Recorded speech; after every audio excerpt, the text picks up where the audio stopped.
that day and asked us if we would become guardians for a young girl. We said yes, and that led us all the way to where we are today. My wife and I are elated that we've been a part of the program. Dr. Roger Billings was the one that actually introduced us to Dr. Lori Salierno and Teach One to Lead One.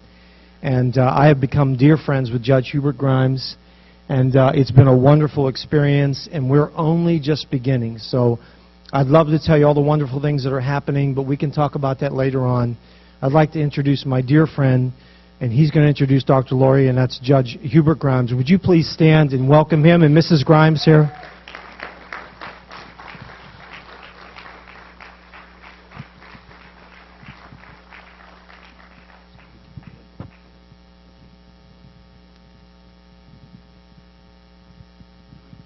Pastor Vince is certainly a tough act to follow.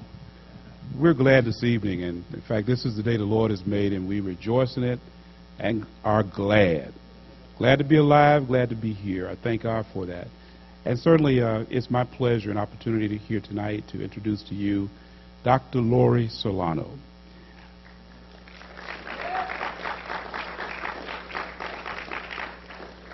I would be doing a disservice to her lengthy resume. But let me just tell you a couple personal things about Dr. Lori. She responded to a vision that the Lord gave her, a vision of hope for young people. You see, our society sometimes seems to turn its back on the young. We seem to think that they're all going to hell in a handbasket. And in fact, many of us adults have forgotten about the fact that we too were once young. And we may, while we probably won't admit it, we may have done some of the same things that we turn our nose up at our young people about. But Dr. Lori had a vision to do something about, quote unquote, our problem children.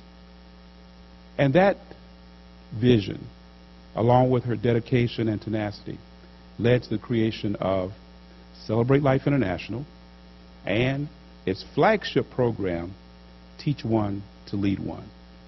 Now, as a result of that, and let me sort of go back a moment, Pastor Vince talked about how we came to know one another and how he began to explore.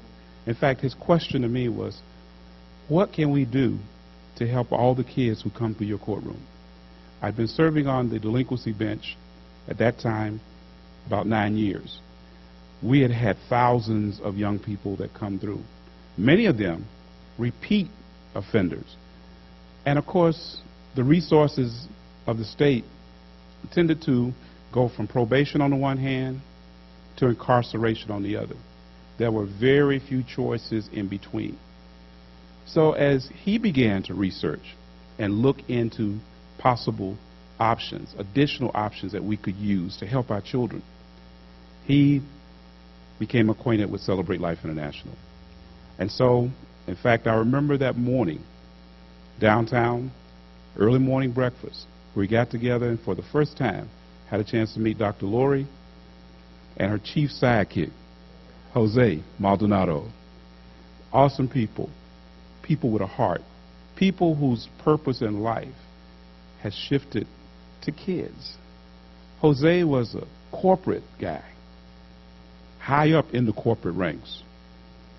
But Lori, with her persuasive manner, that you're going to find out about in just a moment, was able to persuade him to come on board full-time and work for Celebrate Life International. The program now has spread throughout the country, even overseas, and it's continuing to grow because of good men and women like yourselves, who also have an interest in helping to make a difference in the lives of young people. I've been blessed and invited to serve as a member of their board. And in fact, I'm in my first year on the CLI board. And I tell you, the people are amazing. Awesome people who are willing to put themselves second and put the needs of children first. So without any further ado, let me bring to the stage at this time Dr. Lori Solano. Please receive her.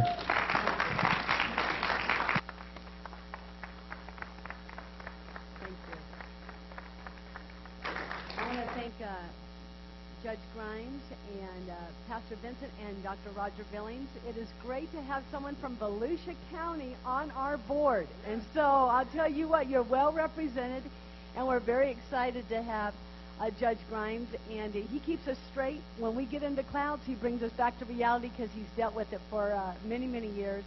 And Judge Grimes, is this your gorgeous wife? I have never even, we need to give her a hand as well. Nice to meet you. Great to, oh my goodness. Judge Grimes, you did good. You did good. Winston Churchill said, "To every man there comes in his lifetime that special moment when he is figuratively tapped on the shoulder and offered a chance to do a very special thing, unique to him and fitted to his talents. What a tragedy if that moment finds him unprepared or unqualified for the work which would be his finest hour." And I think we can also say to every woman, there comes in her lifetime that special moment when she is figuratively tapped on the shoulder and offered a chance to do a very special thing, unique to her and fitted to her talents. What a tragedy if that moment finds her unprepared or unqualified for the work which would be her finest hour. In the book, Why Johnny Cannot Tell Right from Wrong, William Kirkpatrick says that in 1940, 71 years ago, the worst offense in public schools was talking out of turn. Today, it is drug abuse. The second worst offense in 1940 was chewing gum. Today, it's alcohol abuse. The third worst offense in 1940 was making noise. Today it is pregnancy. Fourth on the list in 1940 was running in the halls. Today it is suicide. Fifth, sixth, and seventh on the list in 1940, getting out of line, wearing improper clothing, and not putting paper in the wastebasket. Today it is rape, robbery, and assault. In 71 years, our country has seen something take place in our young people. In fact, the Children's Defense Fund in Washington, D.C. said that every 24 hours, 5 young people under the age of 20 will commit suicide. 3,288 young people will run away before you have your coffee tomorrow morning. 2,989 young people will see their parents divorced before we go to bed tonight. 7,742 young people will become sexually active within the next 24 hours. 1,106 young people will have an abortion before tomorrow night. 135,000 young people in the United States of America in the next 24 hours will take a gun to school. 180 of them will be arrested for a violent crime, and 367 of them will be arrested for drug abuse. 2,861 young people will drop out of school within the next 24 hours, and 17,297 young people will be suspended. When those statistics come across my desk, the reason why I memorize them and study them is I want to change them. I want our country and those people that are like yourselves. You know how I know you care? On a Saturday night, you're here. That is phenomenal. You ought to give yourselves a hand. You are here because you care about the young people in your country, but even more importantly, you care about the young people in your county. And so do I. So much so that when I met Judge Grimes, the first thing I said is, would you someday be willing to serve on our board? He said, ma'am, let me just get to know you. I need to figure out who you are and what you're all about. And I thought, well, we'll just give him some time. And you know what? It wasn't much time. I kind of kept bugging him. It's called courting him. Ma'am, it was courting for board. And so as I'm courting him from board membership, I just said, we need someone like him. And so it was a great honor and a great privilege not only to have Judge Grimes come on the board, but to have people like Pastor Vincent and Dr. Roger Billings that are such cheerleaders for the young people. But in 71 years, seeing where we've come from and realizing that these statistics represent one child. Every number represents a child. And I know without a doubt that when a community decides we are going to do something about those numbers and we're going to change them around, we may not be able to change the whole United States of America, but we can look at Volusia County and say, what will we do? What can we contribute to? Several years ago, I was asked to speak in an inner city school, and when I got there, the principal was a little jittery, and he said, we have not had an assembly in 17 years because the last time we did, we had a riot, and it was horrific. So he took me into the gymnasium, and he said, you see those policemen along the back of the gymnasium? And I said, yes. He said, they're there in case this riot breaks out and you do something crazy that we don't like.